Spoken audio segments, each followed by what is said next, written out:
One of the things we talked about last week in office hours was how to engage students in Google Meets using Jamboard.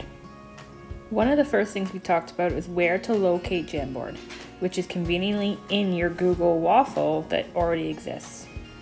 Because it is something you already have. It is something you already have. It's already in your Google Suite. So if you go over to your little grid here and you scroll down, this is Jamboard right here. All right. The next thing we reviewed was how to change the accessibility so that anyone with the link can view or access this Jamboard session.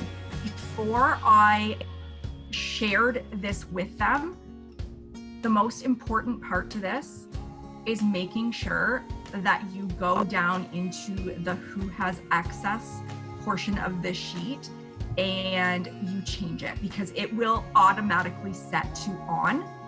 All right, so just public on the web, but you want to change it to anyone with the link.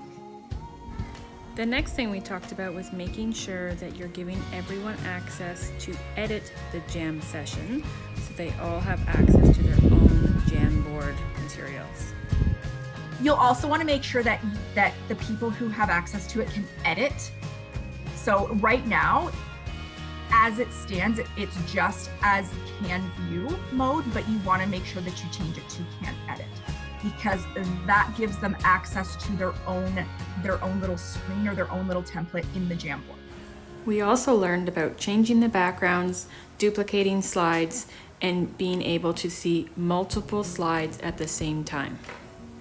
I'm just going to quickly talk about how to duplicate your slides and then show you how you can see them all together. So the nice thing about Jamboard is it also gives you a variety of backgrounds.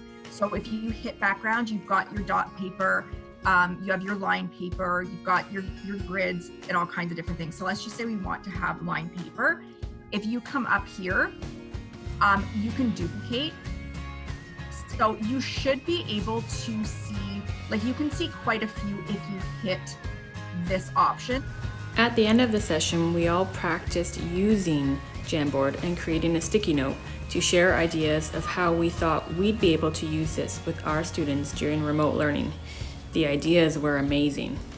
You could also have a mystery picture covered with the sticky notes and remove one at a time, having students try to guess at. Like, how exciting would that be for the kids, right? Who are joining up for a Google Meet, and you reveal one sticky note at a time.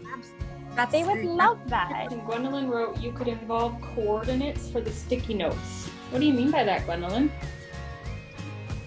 I was thinking of if you had a picture and you overlapped it and you labeled along the edges, you could say, A4. Okay, so like the person could choose which sticky note was removed. The opportunities are endless, and we would love to hear about some more ideas you've tried with your remote learning classrooms. Join us this Tuesday as we learn about virtual field trip ideas. Hope to see you tomorrow at 2 p.m. for Tuesday Talks with the primary crew.